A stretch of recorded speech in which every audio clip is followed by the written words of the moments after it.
Okay, first up we're going to look at the 40-100 series, which is sealers, reducers and cleaners.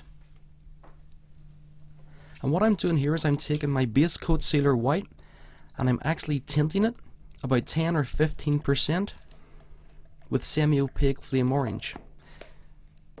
The base coat sealers, like the entire AutoAir line, are completely tintable. The reason why I'm tinting this is if I were going in with a particularly transparent orange, for instance sparklescent mango, rather than paint 6 or 7 coats over white, it's better to actually tint my base coat sealer, and I can drastically cut down on the amount of paint I need. I'm just coming in here with my second coat, and you see I've got quite a pastely orange. That's a perfect ground coat for a transparent orange. This will save you a lot of paint in the long run. Remember guys that the sealer, like the entire AutoAir line, is completely sandable. Make sure it's completely cured, and I'm using 600 dry sandpaper. It's wet and dry, but obviously I'm using it dry. And I'm just removing any little bits of dirt here with my tack rag.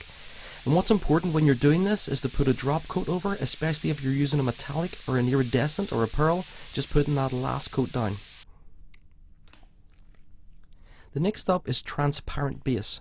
Now, I have 100 uses for transparent base, but here's one of the most obvious ones.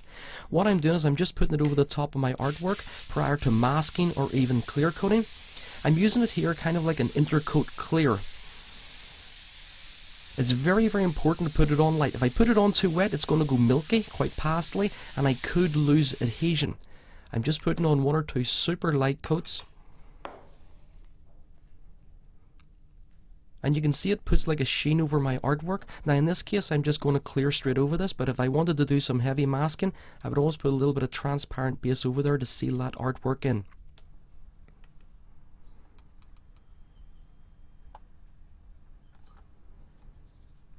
Next up, I've got a alloy panel and I've taken the grinder to it. We're going to put some candies over this later on in the film and let you see what we're doing with the candies here.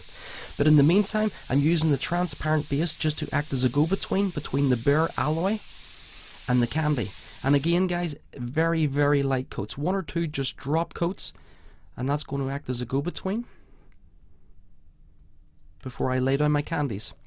Another use for the transparent base is it's a perfect carrier for flakes or pearls or dry powders. Here I'm just using some flake, putting it straight in. I know the transparent base looks like milk, it looks opaque, it looks white, but in actual fact it is completely transparent once it's sprayed. Just putting some flake in, give it a really, really good stir, obviously get it completely mixed up. And I'm just pouring it into a DeVilbiss FLG gun. This is a 1.8 setup. Massive needle and nozzle setup here. This thing's a bit of a hose pipe, but man, it's completely awesome for laying down flakes. And what I'm doing here is I'm simply using the transparent base as a carrier for my flake.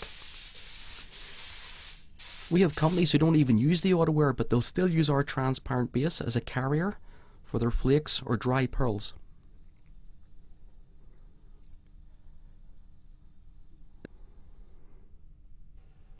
Okay, next up is airbrush cleaner. No prizes for guessing what this is for. If I'm between classes or I'm traveling a lot, I tend to just leave my guns or my airbrushes soaking in it indefinitely.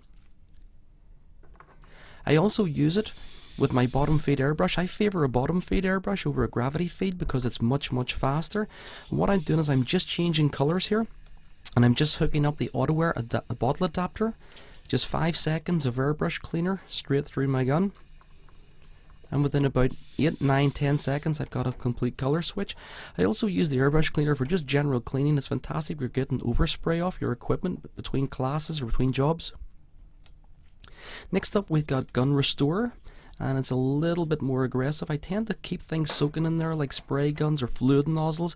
If the paint's completely dried and clogged up, just leave it in here for a couple of hours, even overnight, and you can just see it completely removes all the crud and all the filament, and it can be reusable.